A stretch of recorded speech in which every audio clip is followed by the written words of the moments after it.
This is an interview with Fred Weishaupl from Murrieta Oral History Project. Today is April 16th, 2008, and this is Joyce Hanson. Okay, so tell me, when did you move to Murrieta and how long were you there?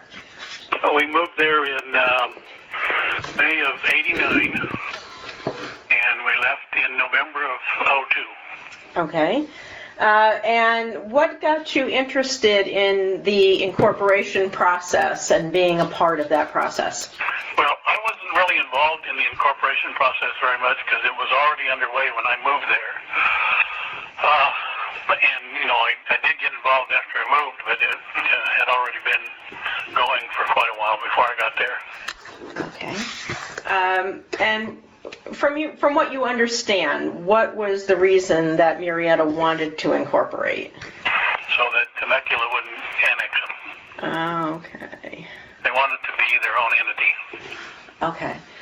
Well, from what you saw, what would be the negatives of being annexed to Temecula, and what would be the positives of being your own entity?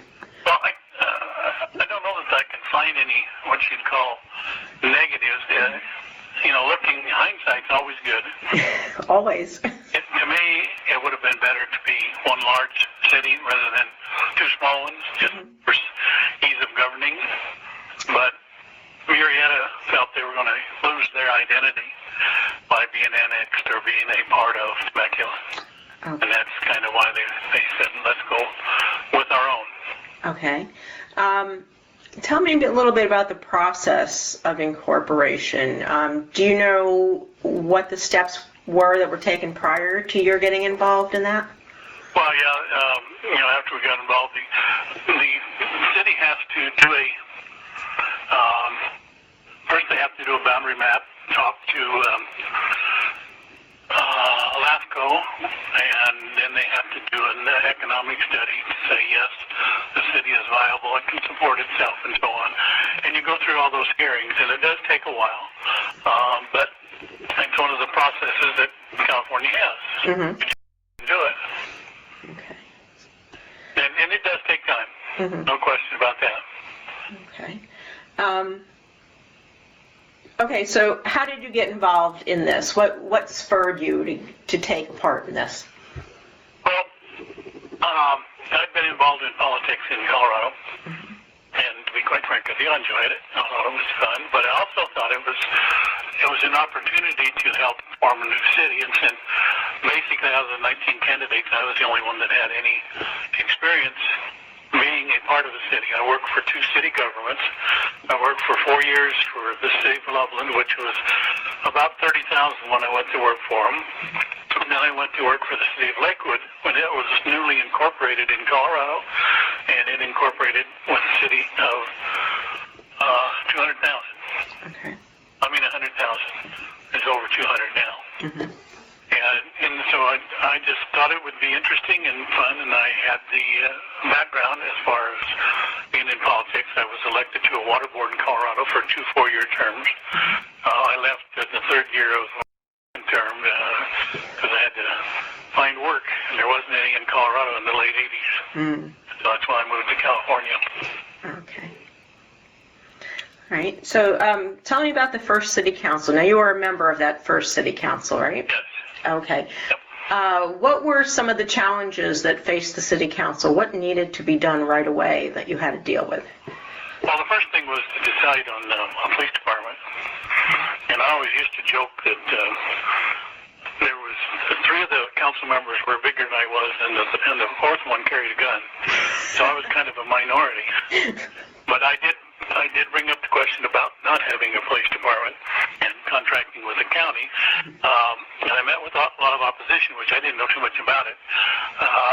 So we got quotes from the county, and we looked at doing our own. And the community felt good about having its own fire department, and so they wanted its own police department. And it turned out it was the right thing. I didn't have any problem either way. It's just the economies of the situation didn't seem like it would be too good by forming our own until we got the numbers from the county. Mm-hmm. So Temecula still contracts with the county, and they still contract with the county fire department, even though they have a couple stations within the city that are manned mainly by city residents. Okay. So it was, it was fun doing it. We had to set up our own planning, engineering, building department, and so on. And of course, I'd been through that once when I was with Lakewood. I was the second engineer hired with Lakewood, and we went through all that stuff, getting things set up and getting the department set up. Okay. How many departments or committees were set up when the city was put together, when you were on that first council? We had 30 committees prior to starting. We voted to incorporate in November of 90, but the way the county supervisors wrote it was that we didn't start until July 1st of 91. Temecula, when they incorporated in 89, they started December 1st, and they just voted in November. So we had 7, 8 months before we really got started, so we set up 30 committees, mainly to look at everything, parks and recreation. We looked at the budget. We looked at, for the police department, we had everything under the sun we could think of, and we had all the committees meet and get together and point out things to us.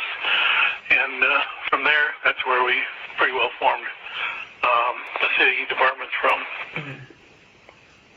Were there economic problems at this time because of tax bases and things like that? Was the city trying to bring in businesses and things to increase the tax base? No, they weren't, but they had enough ground that was zoned commercial that they could get commercial and industrial in. Okay. During the late 80s and early 90s up to about 93, the economy in California was going great guns. And the bottom fell out in the middle 90s. And the city had some problems, especially with the fire department. And of course, it was the fire department's board's own problem. One guy resigned because he wasn't happy with the way it was going. And it was only a 3-member board. And so the county supervisor was supposed to appoint someone. Well, he never got around to it, and after 90 days, the city had to do something. The big situation was that they were going to have to lay off 7 firefighters, and boy, everybody was crying and moaning, but the city decided to take it over, and they still had to lay off the 7 firefighters. And it worked out for the best, but it was just simply economics then. You couldn't afford all those people because there just wasn't that much money to go around. On that first council, who was on the council with you? Who were the other members? Do you remember? Allen was, we voted him mayor.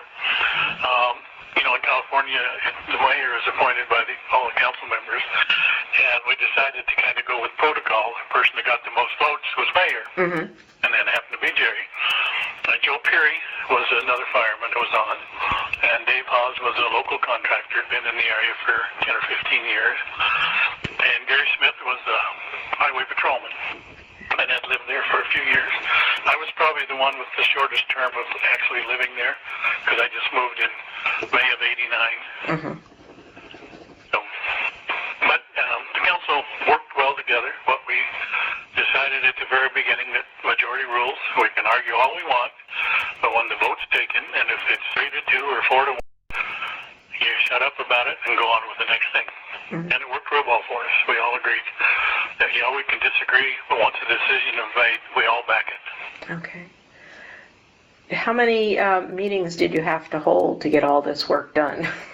Well, I imagine it's a lot. We started meeting once a week as soon as we got elected. As a matter of fact, all the council members kicked in money for a post office box, and we bought postage and everything else. And we didn't get reimbursed for it because we really didn't want to. We were doing a community service. But we went out and probably hired a city manager in about April or May, and he actually went out and hired a police chief, and knowing that they wouldn't start officially until July 1st. And it worked pretty well. They got paid for their time after we incorporated and got some money. We made suggestions to the county supervisors in LAFCO the next time you start up a city, give them $25,000 to work with for the first 6 months before they incorporate. Because, dollars, there just weren't any. Mm-hmm. So we kind of had a little situation, but it all worked out. It wasn't a big hassle. Okay. And we also, the guy that did the economic study, Fred, I can't think of his last name, but he did that, and then we worked with him in the 6 months with what we had to do to get the city rolling and to move along, and then we hired a consulting firm to do our planning and zoning and one to do our building inspection.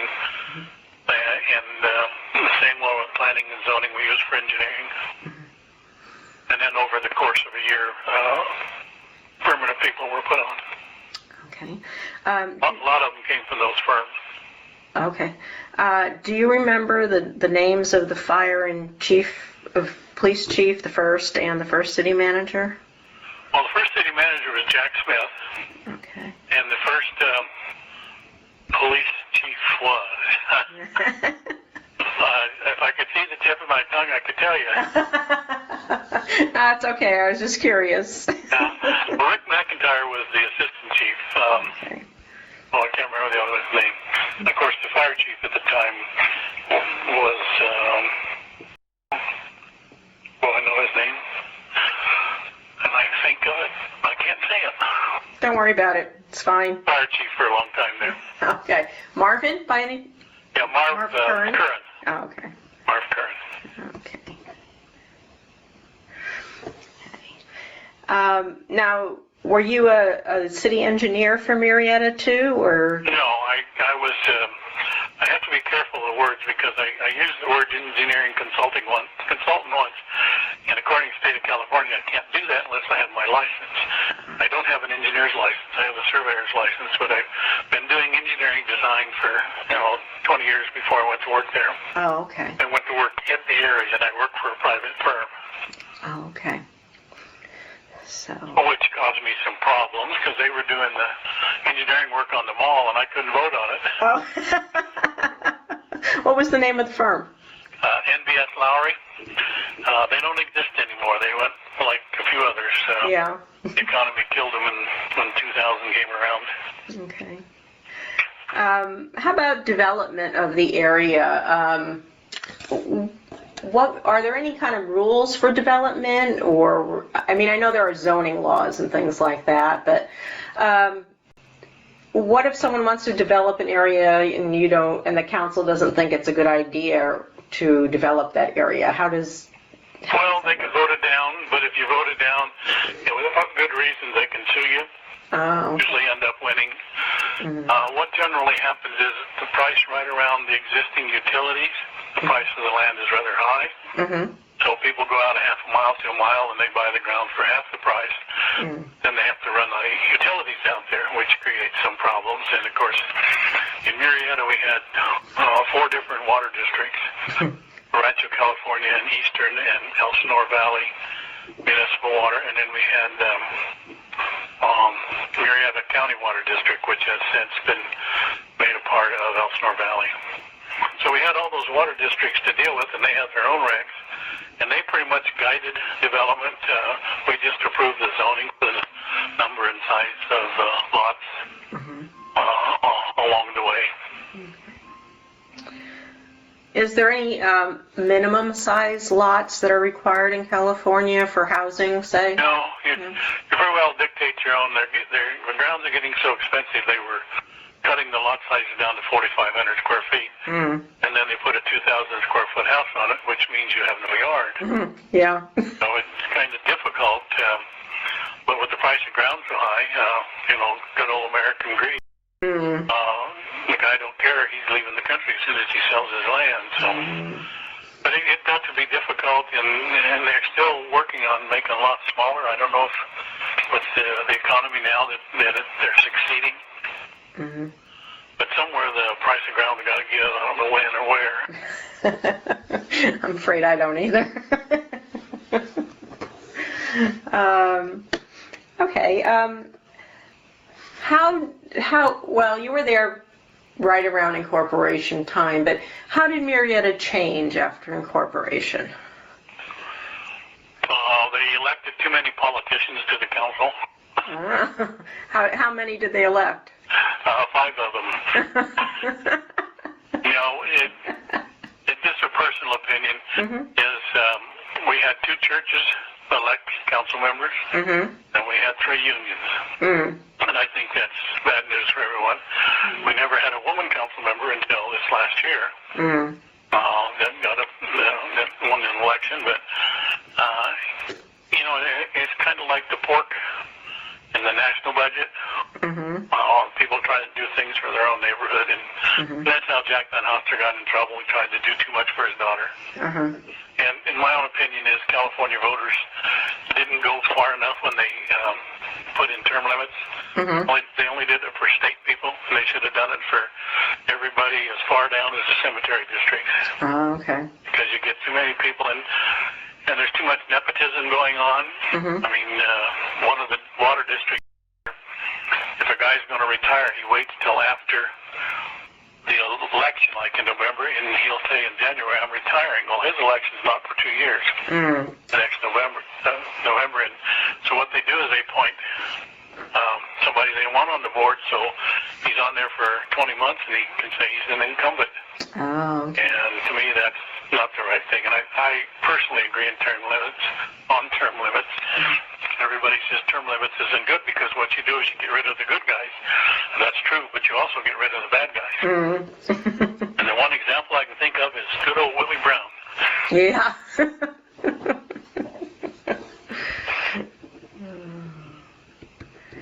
And I talked about term limits to begin with when I was on there, and I tried to push it through council. They didn't mess with it because we had really too much to do.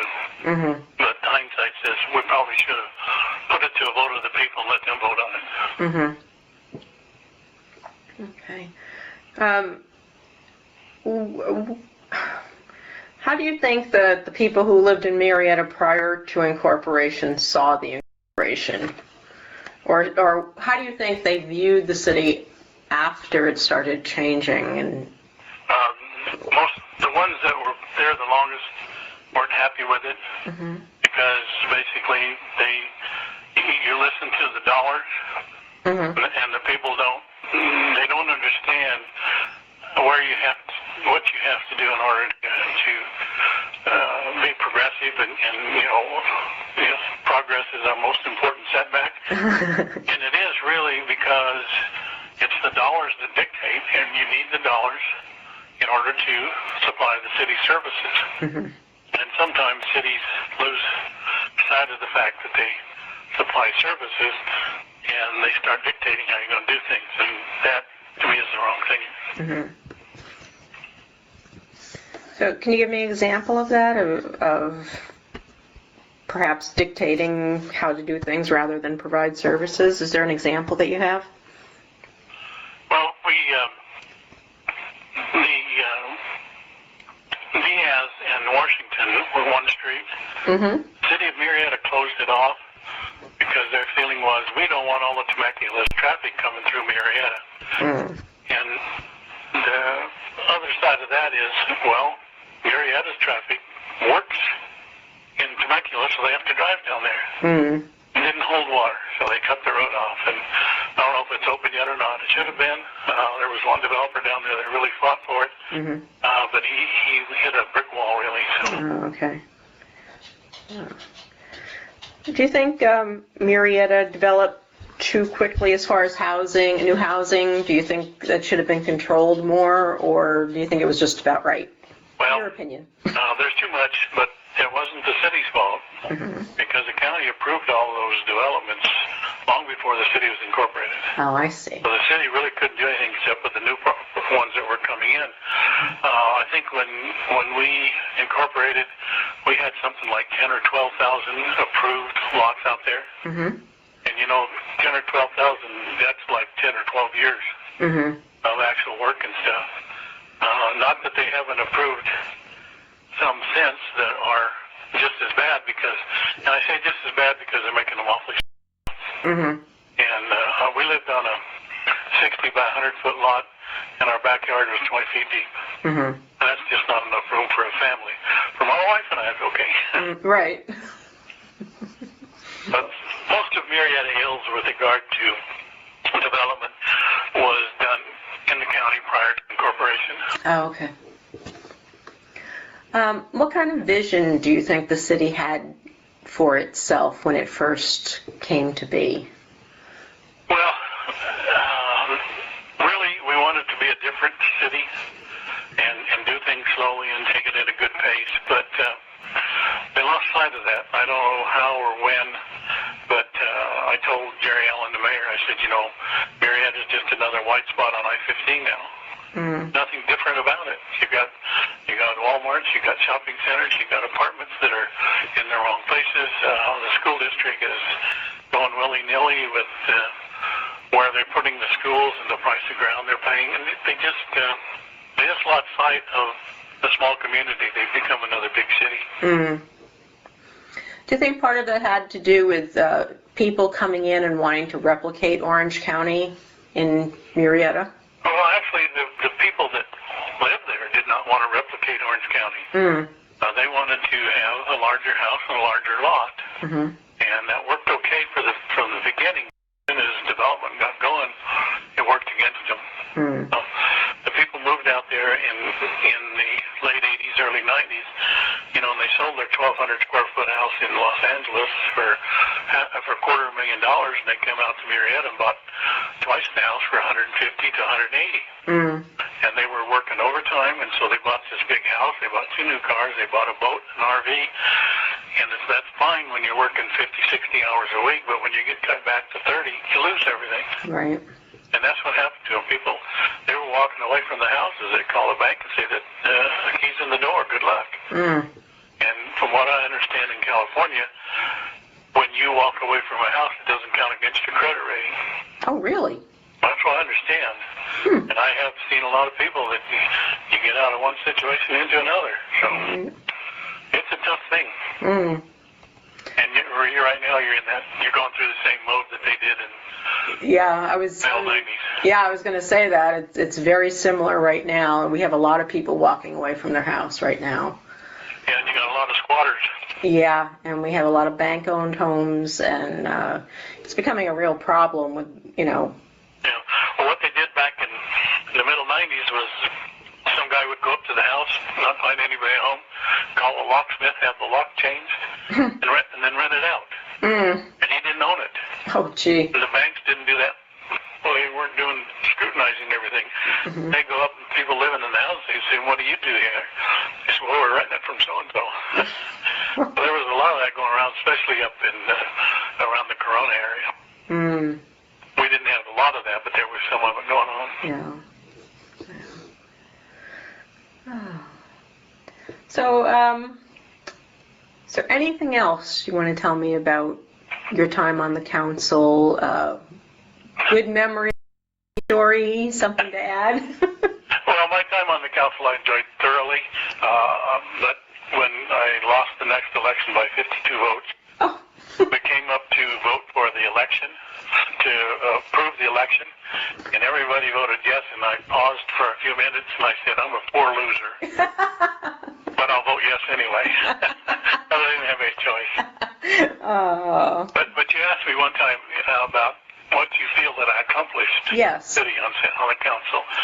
On the council, it really wasn't a great deal, but what I accomplished after I was on the council, you know where the Los Alamos Hills Sports Park is? Yes. The city has that property because of me. Oh, really? Tell me about that. No, I'm not bragging. I'm just telling you. No, that's the developers of that property, they had like $4 or $5 million. It was a Korean outfit.